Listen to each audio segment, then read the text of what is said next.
Hi നമസ്കാരം friends, എല്ലാവർക്കും സുഖമല്ലേ? അപ്പോൾ ഞാനിന്ന് ഈ വീഡിയോ ചെയ്യുന്നതെന്ന് വെച്ചാൽ ഒരു വിഷമം നിങ്ങളുമായിട്ട് പങ്കുവയ്ക്കാൻ വേണ്ടിയാണ്. ഈ ഒരു വീഡിയോ ചെയ്യണ്ട എന്നായിരുന്നു ഞാൻ കരുതിയിരുന്നത്. പക്ഷേങ്കിൽ പിന്നെ ആലോചിച്ചപ്പോൾ തോന്നി നിങ്ങളുമായിട്ടും കൂടി ഒന്ന് ഷെയർ ചെയ്യാമെന്ന്. അപ്പോഴേ ആദ്യമായിട്ടാണ് നിങ്ങൾ ഈ ചാനൽ കാണുന്നതെന്നുണ്ടെങ്കിൽ സബ്സ്ക്രൈബ് ചെയ്യണേ. ഒന്നാമത്തെ കാര്യം എന്ന് പറഞ്ഞാൽ കുഞ്ഞുങ്ങൾക്ക് സുഖമില്ലായിരുന്നു, രണ്ടുപേർക്കും സുഖമില്ല. രണ്ടാമത്തെ കാര്യം എന്ന് പറഞ്ഞാൽ മെനഞ്ഞാന്ന് രാവിലെ 3 മണിക്ക് ഒരു ചുഴലിക്കാറ്റുണ്ടായിരുന്നു. ആ ചുഴലിക്കാറ്റിൽ എനിക്കും കുറച്ച് നഷ്ടങ്ങളൊക്കെ ഉണ്ടായിട്ടുണ്ട്. അത് നിങ്ങളുമായിട്ടൊന്ന് ഷെയർ ചെയ്യാമെന്ന് കരുതിയേ. ഈ ചുഴലിക്കാറ്റിലാണെങ്കിൽ എൻ്റെ കുറച്ച് ഏത്തവാഴകൾ കുലച്ചത് പകുതി പരുവേ ആയിട്ടുള്ളൂ. അത് മൂടോടെ പിഴുതു പോയിട്ടുണ്ട്, ഒടിഞ്ഞു പോയിട്ടുണ്ട്. അങ്ങനെ ചില നഷ്ടങ്ങളൊക്കെ ഉണ്ടായിട്ടുണ്ട്. നമുക്ക് ആ കൊലയൊന്നും നമുക്ക് കൊടുക്കാൻ പറ്റത്തില്ലല്ലോ, പകുതിയല്ലേ ആയിട്ടുള്ളൂ. പിന്നെ അതുപോലെ തന്നെ ചീനിയുടെ മണ്ട വെച്ച് ഒടിഞ്ഞു പോയിട്ടുണ്ട്.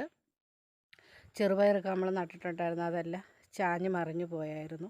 പിന്നെ ആണെങ്കിൽ നമ്മൾ ബന്ദി നട്ടിട്ടുണ്ടായിരുന്നു. ബന്ദി നമ്മൾ ഓണത്തിന് വേണ്ടി കുറച്ചേ നട്ടിട്ടുള്ളൂ, അതിൻ്റെ മൂടോടെ പിഴുതു മറിഞ്ഞായിരുന്നു. പക്ഷേ ബന്ദി ഞാനാണെങ്കിൽ വീണ്ടും എടുത്ത് നല്ലതായിട്ട് നട്ടു വെച്ചിട്ടുണ്ട്, അത് കുഴപ്പമില്ല. പിന്നെ അതേ കുറച്ച് മൂട് ചേമ്പ് അത് മൂടോടെ ചരിഞ്ഞു പോയിട്ടുണ്ട്. ഇത് കണ്ടോ, നമ്മുടെ വാഴയൊക്കെ കിടക്കുന്ന കണ്ടോ. അപ്പോൾ പകുതി പരുവായിട്ടേ ഉള്ളൂ, കൊലയൊക്കെ പകുതി പരുവായിട്ടേ ഉള്ളൂ. ഒക്കെ മുറിഞ്ഞതാണ്ട് കെട്ടി നിർത്തിയിട്ടിരുന്ന ഒരു വാഴയാണ്. ആ വാഴ കണ്ടില്ലയോ, ആ കെട്ടിൻ്റെ ഒരു ബലത്തിൽ ഇത്രയും ചാഞ്ഞ് നിൽക്കുക. അതുപോലെ തന്നെ ഇനിയുണ്ട്, കണ്ടോ മറിഞ്ഞ് കിടക്കുന്നുണ്ടോ, വാഴകളൊക്കെ മറിഞ്ഞ് കിടക്കുന്നുണ്ടോ. ഇതൊക്കെ നല്ല വലിയ വലിയ കൊലകൾ ഉള്ള ഒരു വാഴകളാണ്. അപ്പോൾ തീർന്നിട്ടില്ല, ഇനിയും ഉണ്ട്. കുറച്ച് മാത്രമേ ഞാൻ നിങ്ങളെ കാണിക്കുന്നുള്ളൂ. ഇതൊക്കെ കണ്ടോ, വലിയ കൊലകളാണ് കിടക്കുന്ന കിടപ്പ് കണ്ടോ.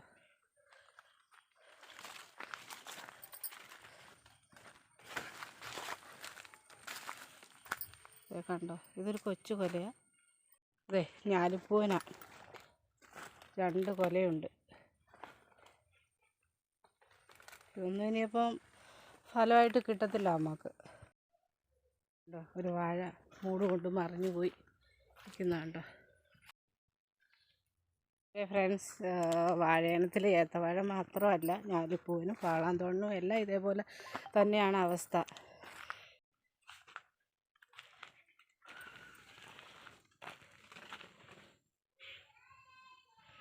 ചുഴലിക്കാറ്റെന്ന് വെച്ചാൽ ഇതിപ്പോൾ രണ്ടാമത്തെ തവണയാണ്. നമുക്ക് ഒരു 1.5 മാസത്തിന് മുന്നേ ഒരു ചുഴലിക്കാറ്റുണ്ടായിരുന്നു. അതിലും നമുക്ക് നാശനഷ്ടങ്ങളുണ്ടായിരുന്നു. അതിൽ നമുക്ക് കൃഷിയല്ലായിരുന്നു പോയത്. നമുക്ക് പോയതെന്ന് വെച്ചാൽ വീടിൻ്റെ ഓടകന്നിട്ട് നമ്മളന്നേരം ഹോസ്പിറ്റലിലായിരുന്നു.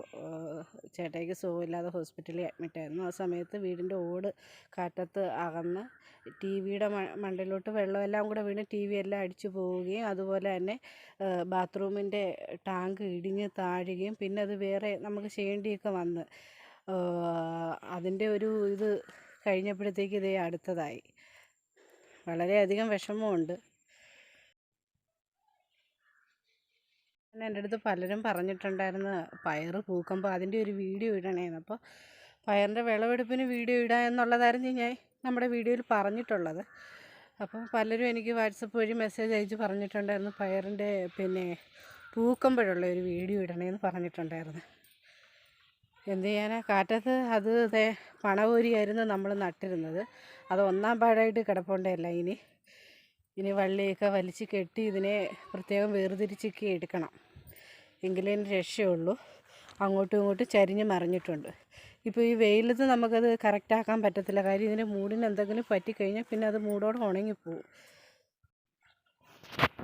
ഇതെല്ലാം ചരിഞ്ഞ് അങ്ങോട്ടും ഇങ്ങോട്ടും പണയിൽ നിന്ന് മാറിക്കിടക്കുവാണേ.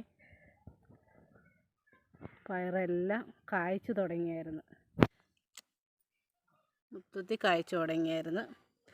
പിന്നെ അതേപോലെ തന്നെ വൻപയർ പിന്നെ നമുക്കാണെങ്കിൽ പൂത്തില്ല കേട്ടോ, പൂക്കാൻ സമയമാവുന്നതേ ഉള്ളൂ. ഇതിപ്പോൾ ചെറുപയറെല്ലാം പൂത്ത് കായ്ച്ചു തുടങ്ങിയായിരുന്നു. ഇനി ഇത് നമുക്ക് ഇതിനകത്തിന് 1.5 തച്ചിൻ്റെ പണിയുണ്ട്. നമുക്ക് ഏത്തവാഴയെന്ന് വെച്ചാൽ അത് മൊത്തത്തിൽ പോയിട്ടില്ല, കുറച്ച് പോയിട്ടുണ്ട്. എന്നാലും നമുക്കത് വിഷമമല്ലേ, നമ്മളുടെ മക്കളെ പോലല്ലേ നമ്മൾ കൃഷിയെ സ്നേഹിക്കുന്നത്. അപ്പോൾ നമുക്കത് വളരെയധികം വിഷമം ഉണ്ടാവും. രാവിലെയും വൈകിട്ടും ഇതിനു വേണ്ടി സമയം കണ്ടെത്തി നമ്മൾ ഇതിനെ നോക്കുന്നതാണ്. അപ്പോൾ ശരി ഫ്രണ്ട്സ്.